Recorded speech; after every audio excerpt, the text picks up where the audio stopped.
Y ahora, en este momento, aquí en el programa Solo por Hoy, en este lunes 8 de enero, queremos contarles que nos sentimos como interpelados por esto que también tiene que ver con la vida, el cuidado de la vida, defender la vida, que es un poco la misión que Dios nos ha dado, el gran creador de nuestros días, y que a veces sentimos esa necesidad de estar al custodio, ¿no? de la vida, protegerla, cuidarla, acompañarla.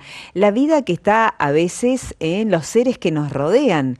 Muchas veces se presentan cuestiones que son como disonantes y decimos, ¿estará bien esto o estará bien aquello?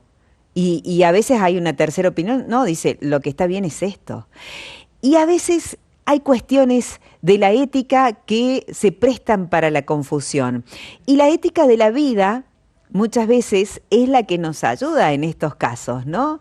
Llámese, por ejemplo, no sé, donación de órganos, llámese el aborto, la eutanasia, cuántas cosas que se presentan, situaciones diferentes a lo largo de la vida y en distintas circunstancias en que son cuestiones que están ahí al límite, bordeando el límite, como quien dice, y la bioética es esa ciencia que nos ayuda. Por eso, cuando días atrás conocimos al padre Rubén Revelo aquí en el programa, que hacíamos una nota con él, nos apasionó conocer un poquito más de esta materia, que creo que nos ilumina, nos ayuda y también nos está golpeando la puerta muchas veces y diciéndonos hay que tener en cuenta esta materia, ¿no? El padre Rubén Revelo es director del Instituto de Bioética de la Universidad Católica Argentina. Por eso a él le agradecemos enormemente esta deferencia. Hoy no puede estar en directo con nosotros por circunstancias personales, pero agradecemos la deferencia que ha tenido de dejarnos grabado para poder compartir con toda nuestra teleaudiencia aquí en el Solo por Hoy lo que sería una primera parte. Un primer video lo hemos dividido en tres partes. En este primer video, el padre Rubén Revelo nos va a ofrecer una mirada histórica de la bioética, de la cual sostiene que es el estudio sistemático de la conducta humana en las áreas de la biología, la ciencia de la vida y la atención de la salud. Lo compartimos aquí con todos ustedes, el padre Rubén Revelo. ¿Qué tal? ¿Cómo están? También para mí es un gusto poder participar de esta serie de encuentros y que ustedes amablemente me han invitado para explicar un poquito el tema que es mi especialidad, que es la bioética. La bioética, como su nombre lo indica, reúne dos temas: el tema de la biología, todo lo que tenga que ver con la vida, y la ética, que es la ciencia del comportamiento, es decir, la ciencia que indica qué cosa es buena y qué cosa es mala. Esto, la verdad es que se ha dado históricamente de manera conjunta. Por ejemplo, ustedes recordarán que desde los tiempos más primitivos existían los chamanes, que eran los médicos brujos, es decir, reunían algo de curación, pero también algo de religión, algo de comportamiento, y no era menor, porque había que garantizar de alguna manera que en quien uno pusiese su propia vida, en quien uno confiase la vida de sus seres queridos, fuese alguien que tuviese alguna referencia ética, no una persona mala, no un mentiroso. No voy a poner mi vida en una persona que no es confiable. Lo primero es la confianza, y como consecuencia de la confianza le entrego mi vida, sigo sus consejos, me entrego a sus curaciones. Esto fue el principio más inicial de la bioética, digamos la prehistoria de la bioética. Después existieron algunas formas religiosas, sobre todo en el paganismo. Los romanos, los griegos tenían sus propios dioses especialistas de la salud.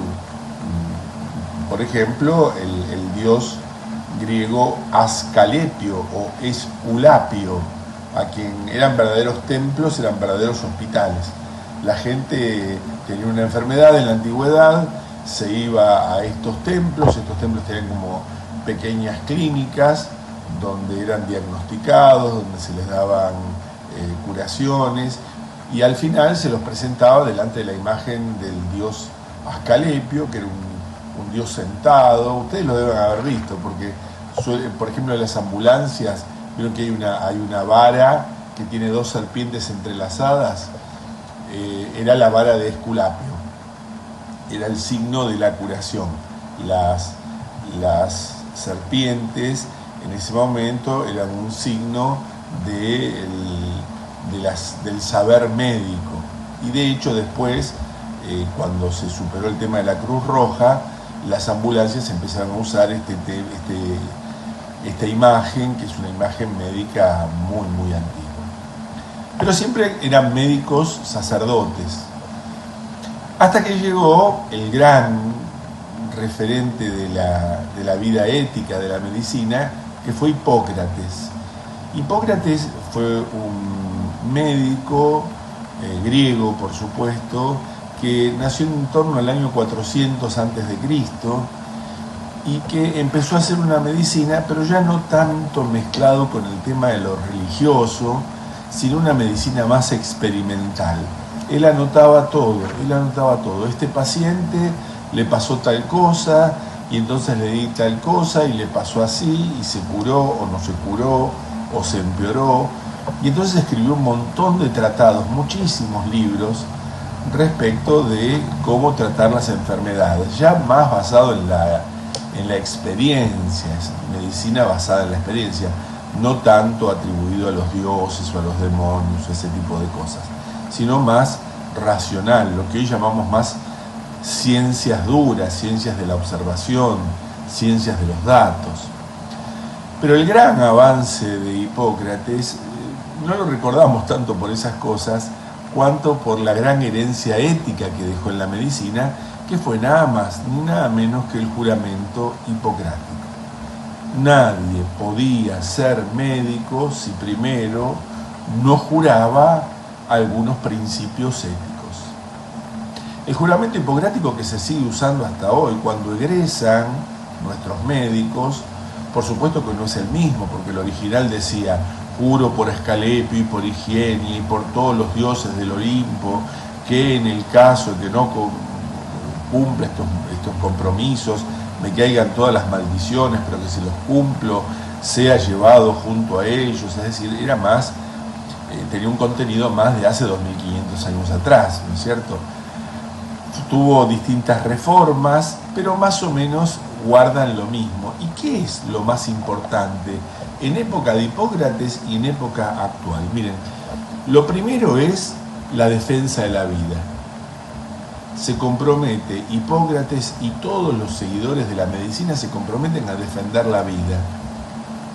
Hay un principio en bioética y en medicina que es primum non nocere. Lo primero es no causar daño, y es bastante prudente. Si no sabes, no metas mano, no sea cosas que empeores la situación. Entonces lo primero es no hacer daño. Ante la duda de si voy a causarle daño a mi paciente o no, detengo la acción. Se llama principio de no maleficencia, porque significa no hacerle el mal. Este es el primer principio, la defensa de la vida. ¿Y en qué cosas específicamente se compromete Hipócrates? Lo primero que se compromete es en el inicio de la vida. Dice: nunca daré ningún tipo de medicamento que sea abortivo a una paciente que esté embarazada. Nunca. Él respeta la vida desde el embarazo, desde el comienzo mismo. Estamos hablando de 2500 años atrás. Y también en el final de la vida va a decir lo que hoy llamamos la eutanasia. Va a decir: nunca me comprometo a nunca recetar ninguna pócima o veneno para ninguna persona, sea que la pida para sí mismo, sea que la pida para un tercero. El médico está para la vida.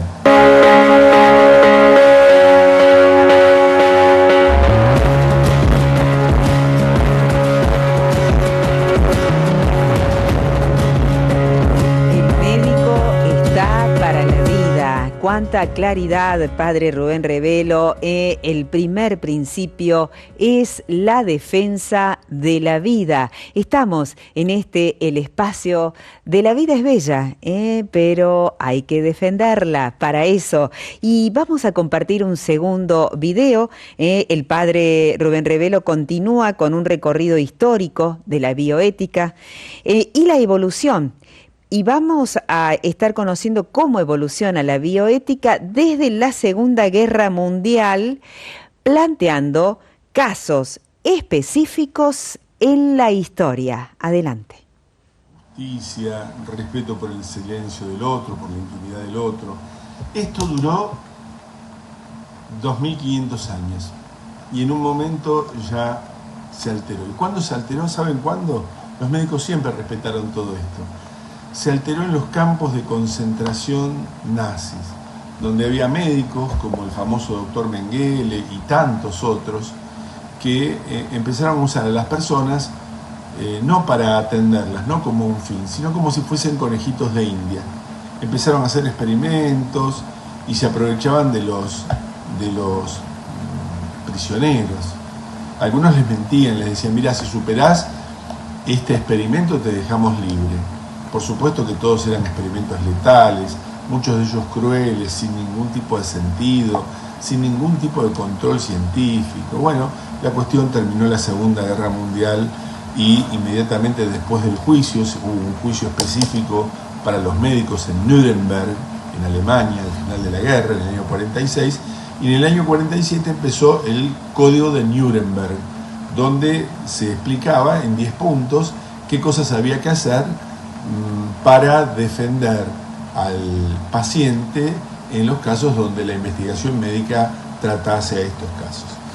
Uno puede pasar, bueno, pero era la Alemania, nazi, sí, pero en Estados Unidos en los mismos años hubo 3 experimentos que fueron gravísimos también, donde no se respetó al paciente, donde la ciencia médica no obró éticamente. ¿Ven por qué bioética? La ciencia médica se olvidó de la ética. La ciencia médica en 3 oportunidades en Estados Unidos. Uno fue el caso de Willowbrow. Willowbrow era un orfelinato para chicos con discapacidad, donde rápidamente se sobrepobló el lugar, hubo una epidemia de hepatitis, y en vez de hacer lo que tenían que hacer, que era separar los chicos, tratar de evitar el contagio, intencionalmente contagiaron a todos los chicos del hospital. Y estudiaron durante varios años los efectos de la hepatitis.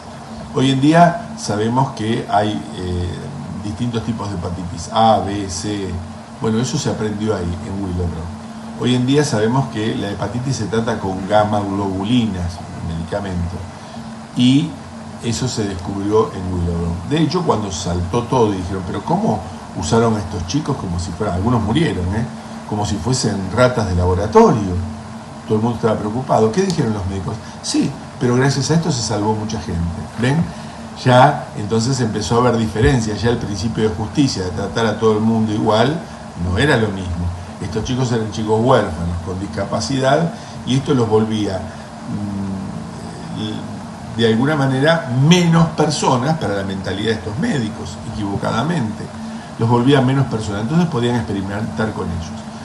Otro caso parecido ocurrió en Alabama, en un hospital para gente afrodescendiente, gente de color, donde tenían sífilis. Empezó en el año 32 el estudio. Varones con sífilis. Y claro, al principio le daban un placebo. ¿Qué es un placebo? Es algo que parece ser un medicamento, pero en realidad no es nada, es solución salina, no cura nada, para ver cómo evolucionaba la sífilis.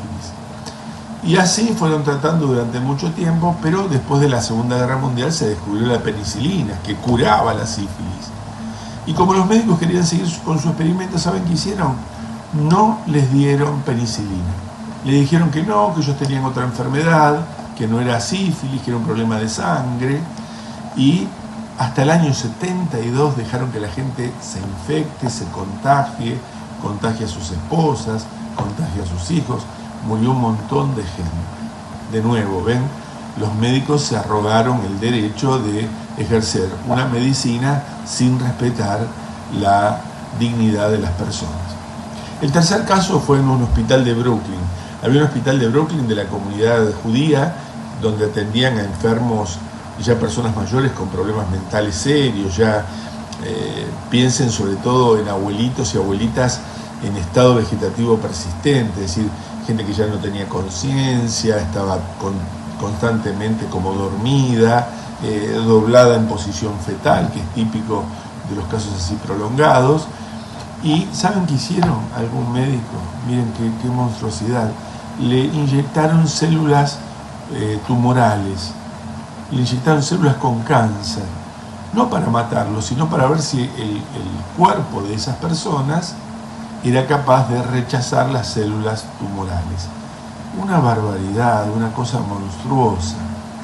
Pero sin embargo fue llevado adelante por médicos. Bueno, todo esto generó que la opinión pública norteamericana y mundial dijese, a ver, señores, algo tenemos que hacer. Tenemos que volver a reunir la práctica médica con la práctica ética. No puede ser que un médico, por ser médico, haga lo que se le ocurra.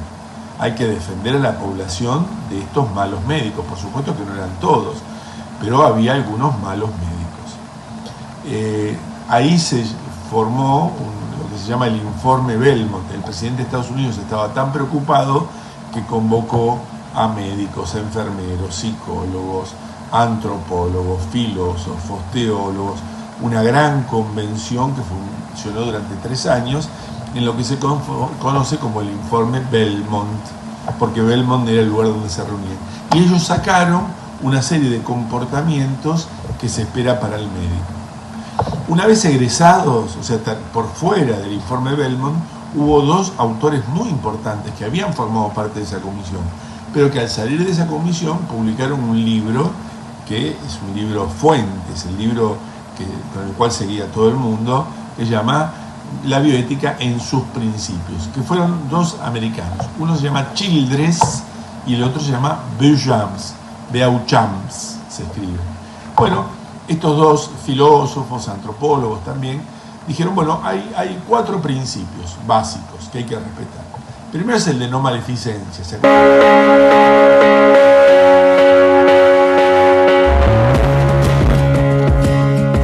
Atentamente estamos siguiendo esta parte del programa que tiene que ver con la bioética, y el padre Rubén Revelo, quien es director del Instituto de Bioética de la Universidad Católica de Córdoba, nos ha hecho un relato un poco histórico de lo que ha sido el desarrollo de esta ciencia que es la bioética, y también nos hace referencia a los principios de la bioética, a 2 criterios fundamentales. Uno es la opinión de la mayoría, que es lo que se conoce como la ética del consenso, y también el criterio de la naturaleza humana.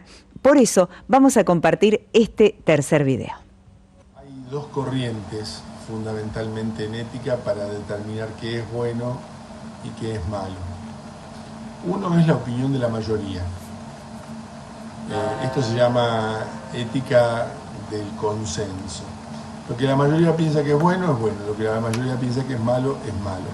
Las sociedades habitualmente se manejan así, pero esto ustedes se dan cuenta que trae un problema, y el problema es que no siempre lo que la mayoría elige es lo mejor. La mayoría, por ejemplo, votó la muerte de Sócrates, un gran filósofo, que simplemente porque la mayoría votó que había que exiliarlo, darle a beber la cicuta, lo terminaron ejecutando. Y así tanta gente inocente que fue ejecutada. O por ejemplo, los nazis tenían leyes raciales por las cuales había que denunciar a un vecino porque era judío o porque era homosexual.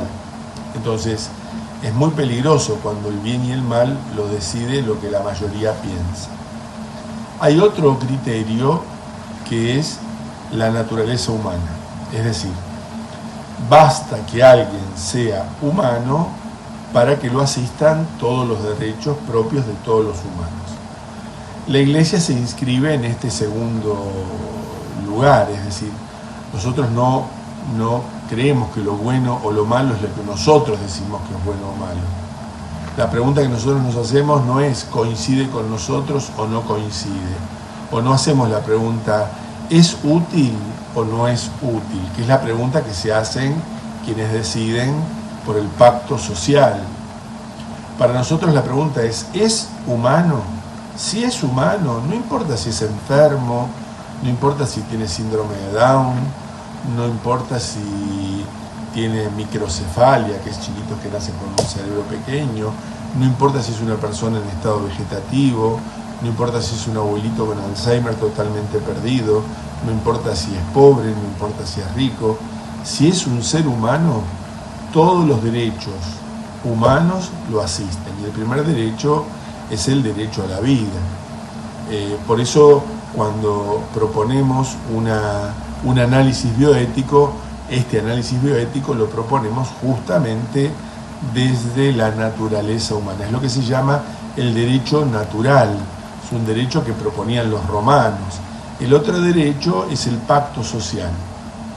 El pacto social es muy práctico, es lo que sigue la gran mayoría, pero es muy peligroso, porque hoy la mayoría decide que vos no tenés derecho a vivir porque sos de determinado grupo y no tenés derechos, porque quien asigna el derecho es el grupo mayoritario.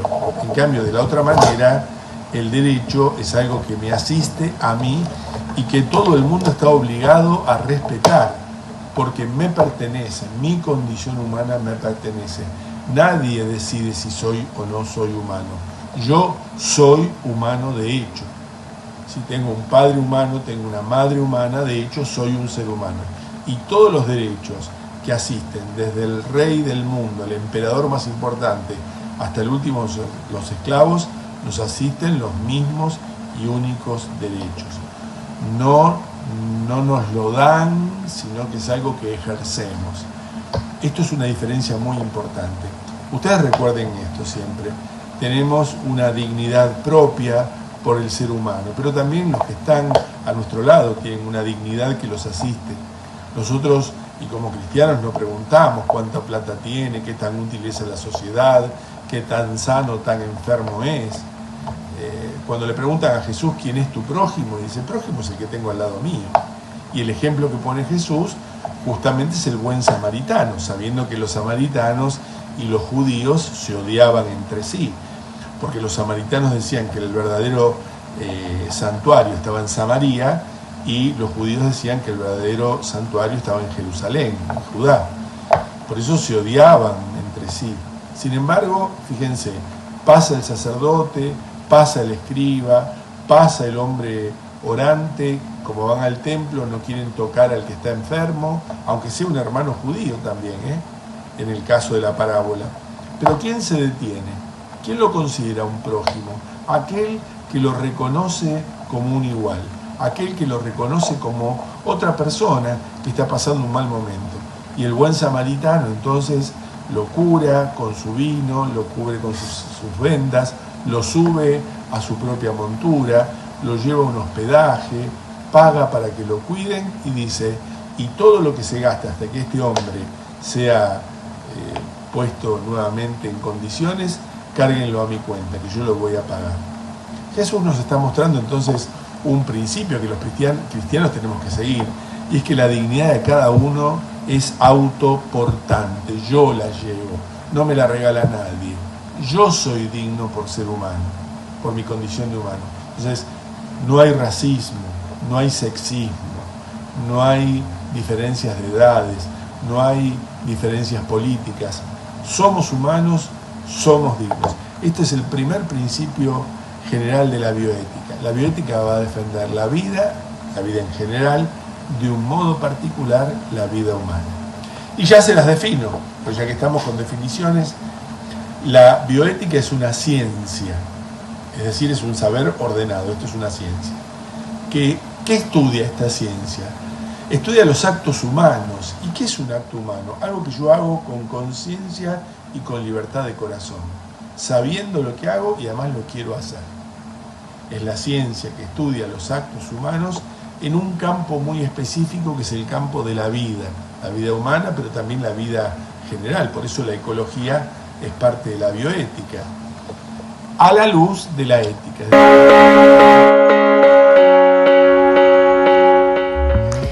Excelente. Y cuánto nos deja pensando todo esto que nos ha compartido. Es el padre Rubén Revelo, que es director del Instituto de Bioética de la Universidad Católica Argentina, quien ha tenido la deferencia de compartirnos este mensaje que tiene que ver con la bioética.